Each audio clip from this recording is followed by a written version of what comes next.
नमस्कार, देश दुनिया की खबरों के साथ आप देख रहे Janswar today online news channel. Warehouse संचालकों का भंडारण शुल्क नहीं मिलने पर फूटा गुस्सा, कृषि उपज मंडी में मौन सत्याग्रह। 2000 करोड़ के अनाज के सड़ने की कगार, वेयर हाउस मालिक बोले प्रशासन बना मूक दर्शक। भंडारण शुल्क नहीं मिलने और अनाज के खराब होने की आशंका को लेकर जबलपुर में वेयर हाउस संचालक और किसान एकजुट हो गए। सभी ने कृषि उपज मंडी परिसर में मौन सत्याग्रह कर प्रशासन की नीतियों पर विरोध दर्ज कराया। Voice over. जबलपुर जिला वेयर हाउस संगठन के तत्वाधान में किसानों और गोदाम संचालकों ने कृषि उपज मंडी में मौन सत्याग्रह किया। आरोप है कि Madhya Pradesh warehousing and logistic corporation की गलत नीतियों के कारण निजी गोदामों में रखा करीब 2000 करोड़ रुपए मूल्य का गेहूं और धान सड़ने की कगार पर पहुंच गया है। वेयर हाउस संचालकों का कहना है कि निगम अधिकारियों से कई बार बातचीत के बावजूद कोई ठोस समाधान नहीं निकला। गोदाम मालिकों को भंडारण शुल्क नहीं मिल रहा है और रखरखाव का खर्च वहां करना मुश्किल हो गया है। किसानों ने आशंका जताई कि ये जानबूझकर किया जा रहा है ताकि किसान मजबूर होकर अपना अनाज कैटल फीड कंपनियों को बेच दें। विरोध में वेयर हाउस मालिक और किसान भाई मौन व्रत पर बैठे और प्रशासन से जल्द समाधान की मांग की। बैठ Sushil Sharma, report Vijay Soni, Jabalpur. MP state seed supply corporation द्वारा जैसे ही किराया हमारे को मिलता है तो हम विथिन एक हफ्ते के अंदर पेमेंट को रिलीज करते हैं। क्योंकि एमपीएससी द्वारा अभी कुछ ही किराया दिया गया है तो उसको रिलीज किया जा रहा है और एमपी डीओमओ विपणन संघ के द्वारा अभी तक ये किराया नहीं मिला है, जिसके कारण से उसका भुगतान नहीं किया जा रहा है। अनुबंध की शर्त के अनुसार भंडारण जमाकर्ता जब तक कभी किराया नहीं देगा तब तक कि हमारे द्वारा भुगतान नहीं किया जाता। भंडारण जमाकर्ता जैसे ही हमारे को किराया रिलीज कर देगा, हमारे खाते में पैसा आ जाएगा तो हम उनका पैसा 8 दिन के अंदर में रिलीज कर देंगे। ये शर्तें अनुबंध की कंडिका की शर्तें के अनुसार ही हम कार्य करते हैं। तो लेकिन इतना अरसा क्यों हो रहा है? कहाँ विलम्ब है? क्या बजट की दिक्कत है? कहाँ दिक्कत है कि 3-4 साल में भी किराया नहीं मिलता? 30 माह नहीं, ये तो वेयर हाउसिंग की तरफ से बजट की समस्या नहीं है, क्योंकि चूँकि जमा करता डिपॉजिट करता ही पैसा देता है तो वो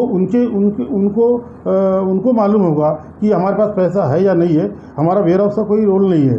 जमा करता चूँकि जमा करता का माल रखा जाता है और जमा करता ही पैसा देता है तो वही पैसे की व्यवस्था करता है, बजट की व्यवस्था करता है और वेयर हाउस को बिल पास करने के बाद देता है और हमारे खाते में पैसा आने के बाद हम उनका वेयर हाउस संचालकों को भुगतान करते हैं। हम भी जमा करते जेवीएस स्कीम के अंतर्गत गोदाम की सहभागिता है तो जिसके कारण हमारा भी किराया का भुगतान वेयर हाउस का भी भुगतान नहीं हो रहा है और जेवीएस गोदाम मालिकों का भुगतान नहीं हो रहा है। वेयर हाउस मालिकों को, जो कि निजी वेयर हाउस मालिक हैं, बार बार प्रलोभन दे करके भंडारण करवा लिया जाता है कि आपको आज मिलेगा भंडारण शुल्क, कल मिलेगा, किंतु हमें किसी भी प्रकार के किराए की प्राप्ति नहीं हो पाती।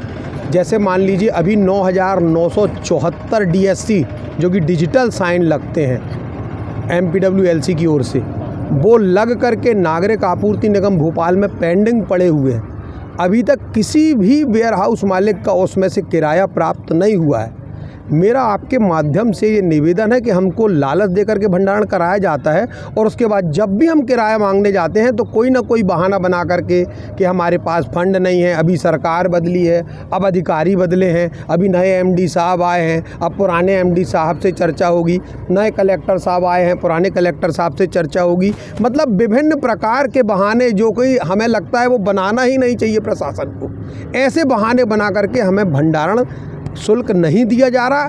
इसी को लेकर के हमारा केवल मौन सत्याग्रह रहेगा। आज से हम सभी जो भी वेयर हाउस मालिक हैं सुबह 10:30 बजे से शाम को 5:30 बजे तक मौन सत्याग्रह में बैठे रहेंगे। ना कोई नारा लगाएंगे, ना किसी के पास जाएंगे कुछ भी मांगने, ना आगे आने वाले समय में हम किसी भी प्रकार का प्रशासन को सहयोग करेंगे।